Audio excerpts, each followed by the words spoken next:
What's going on, lads and lasses? I'm Lane Floyd, and today we're going to be ranking all 9 of the live-action Spider-Man films from worst to best, only in the Paranoid Zone. If you got your own list, drop it in the comment section below. I'm eager to see y'all's opinions because I feel like with the Spider-Man films, there's a lot of diverse opinions, especially if you include the Spider-Verse films. Now for this ranking, we are only discussing the live-action Spider-Man films, primarily because I'm still waiting for the third Spider-Verse film to complete that trilogy. Now, for this ranking in particular, I'm going to try not to use my nostalgia goggles, but seeing that I did grow up with the Tobey Maguire Spider-Man films, it is going to be a little bit difficult. With all that out of the way, let's cue my music.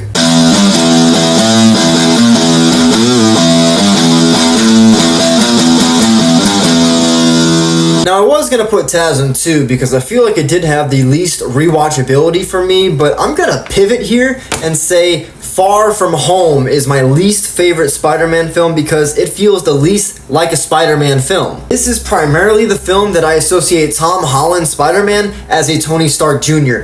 Even Mysterio's main motive is hating Tony Stark, not Spider-Man, Tony Stark. His motivation kind of feels like Syndrome from The Incredibles. I like Mysterio as a villain. I like Jake Gyllenhaal as an actor. I feel like something got lost in translation with putting the Spider-Man villain in the MCU to where he just became so envious of Tony Stark that became his whole motive. Now, don't get me wrong, there's a couple of cool effects in here. My favorite being the nightmare sequence that Spider-Man goes through, regardless if he looks like a PlayStation 2 character in some scenes. In hindsight, I feel like that's the only memorable scene from this film is the nightmare sequence. I feel like as time goes on, this just drops down on my ranking, becomes unrewatchable. I just feel like this film doesn't stand alone as its own film. I feel like it sets up the next film well, but as its own film, doesn't cut it. Genuinely, that's the biggest takeaway from this film, is that Mysterio revealed Peter Parker's identity, setting up No Way Home at the very fucking end. I can go on and on about the suit and etc., but I'm sticking Far From Home in 9th place, my least favorite Spider-Man film. In 8th place, we have The Amazing Spider-Man 2. Now, for the longest, I didn't even watch these TASM films because I was a little bit bitter that they ended Sam Raimi's trilogy to start an entire new Spider-Man series. Now,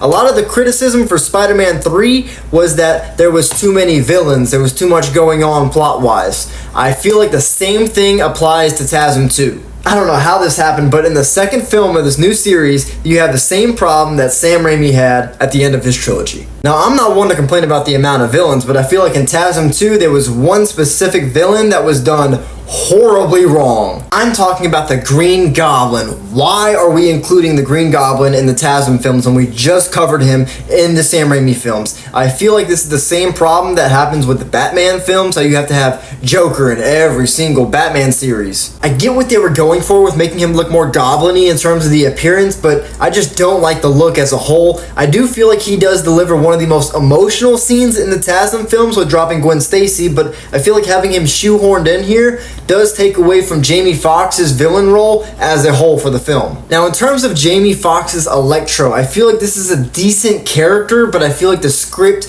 doesn't give him much to work with. I feel like there's like 2 or 3 good moments and fight sequences in this film, but I feel like as a whole, it's very inconsistent in between. Now, those 2 are the only Spider-Man films that I would say I dislike. The rest of these are going to be decent to great films. In 7th place, we have The Amazing Spider-Man, and y'all are going to say I'm a Andrew Garfield hater, and maybe I am.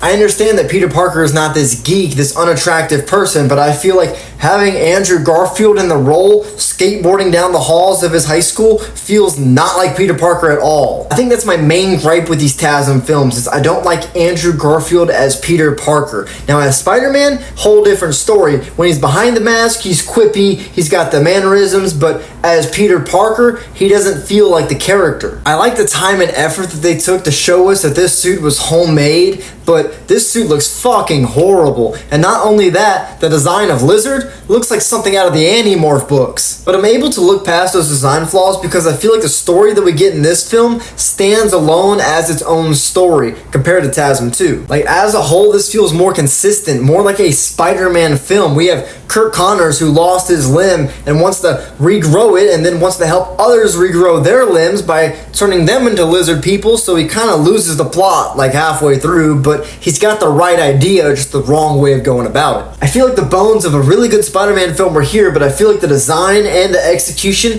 kind of failed this film a bit, so I'm sticking TASM in 7th place. And in the 6th spot, I'm gonna throw Spider-Man Homecoming. Now, although this film does feature Tony Stark, it doesn't bother me as much as with Far From Home. This is a really good full-length introduction to Tom Holland's version of Spider-Man, and I feel like even with all the cameos, even with all the MCU tie-ins, like Vulture using the Chitauri technology, I feel like this film does a good enough job at letting Spider-Man stand alone enough as a character. With that being said, having all these MCU tie-ins does make this feel like less of a Spider-Man film as a whole. Michael Keaton does a phenomenal job of portraying the Vulture. I feel like he's even up there with some of the Sam Raimi Spider-Man villains in my personal opinion.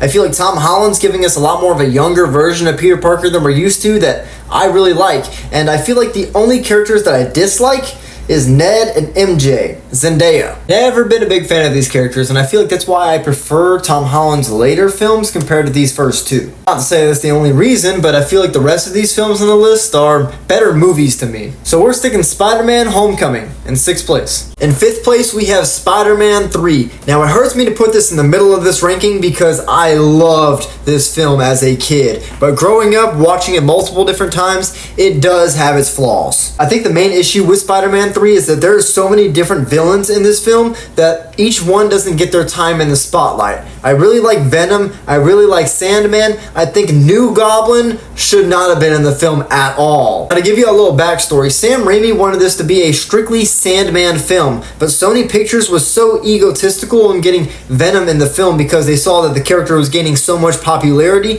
that they decided on shoehorning both of them in the same film. I feel like had they would have went with one or the other, the film would have been better for it, but having both of them in the same film makes it feel like these are two separate films just spliced together. The fight sequences are really well done in this film, especially in the subway scene, and don't even get me started on that third act fight when Sandman turns into this giant sand kaiju. As a kid, when I first saw this, there was a moment during this fight where I thought Spider-Man was actually fucking cooked. Then James Franco comes in, saves the day. It's corny, but the ending always gets me, I'm not gonna lie. Nostalgia aside, I still feel like Spider-Man 3 gets a lot more of a bad rap than it deserves. I feel like 5th place, right in the middle, it's a fair placement. In 4th place, we have Spider-Man No Way Home, and I feel like I can't specifically put this in my top 3 because it's a very nostalgia-heavy film. This film relies on not only Tobey Maguire and Andrew Garfield, but also the villains from their verse. Holy shit, this film is good though. This is the Spider-Man film for any Spider-Man fan. You have a Spider-Man from each different era, a little something for everybody. They do a really good job at not only capturing all of the characters from the past, but also progressing Tom Holland's storyline in the process. Having Aunt May die,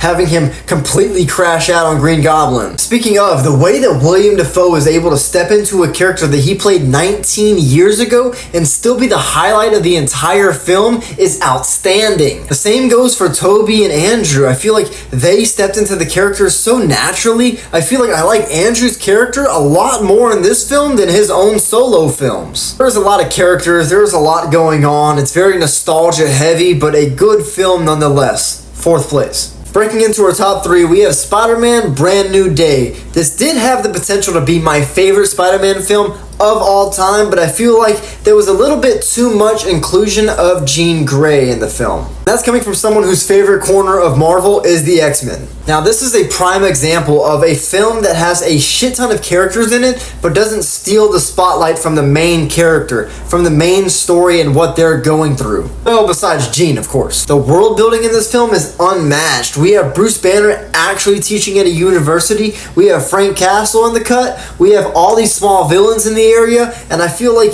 this feels like such a Spider-Man film. I think had we had gotten more of a Spider-Man heavy plot, the film would have been better for it, but it feels like Marvel used this film as a stepping stone to kind of introduce a couple ideas into the MCU, like Jean Grey, the Universal Inhibitor, Damage Control, etc. And I do gotta dock the film a couple points because of that. So for that reason, Spider-Man Brand New Day is getting put in 3rd place. I swear to y'all, I took my nostalgia goggles off.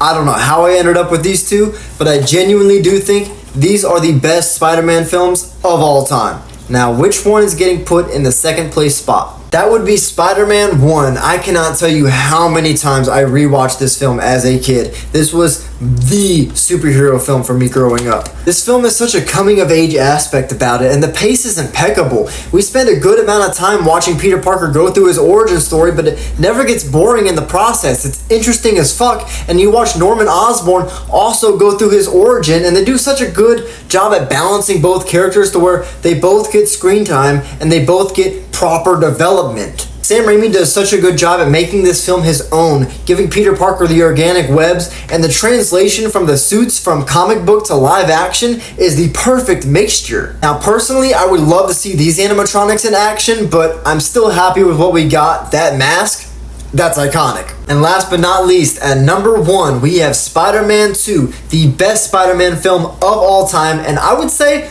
probably one of the best superhero films of all time, if not top 5. William Dafoe set the bar so high in Spider-Man 1, but luckily, Alfred Molina has 4 extra arms to reach that bar because he knocks it out of the fucking park in this film. To add on to that, the directing in this film and the cinematography is masterful. Sam Raimi is literally just showing off at this point. The hospital scene is so freaking menacing. Sam Raimi's giving a lot more of those horror roots that he's from. I fucking love it. And the train sequence has to be one of the best scenes in any superhero film. The cinematography in this scene, the way that New York just feels alive, like it's its own character. Joey Diaz? Look, I could sit here and glaze Spider-Man 2 all day, but this is my favorite Spider-Man film of all time. That's my ranking of the 9 live-action Spider-Man films. If you got your own ranking, drop it in the comment section below. Let's not be strangers now. I'm sure a lot of y'all's is going to be a lot different than mine. Please consider dropping a like, comment, and subscribing to the page. We are on the road to 2,000 subscribers, and I think we can hit that by the end of the year if we really fucking lock in. I got my ranking of all 7 of the Scream films coming soon, and a couple other videos I've been procrastinating on, so stay tuned for that. Until then, I'll see y'all in the next one.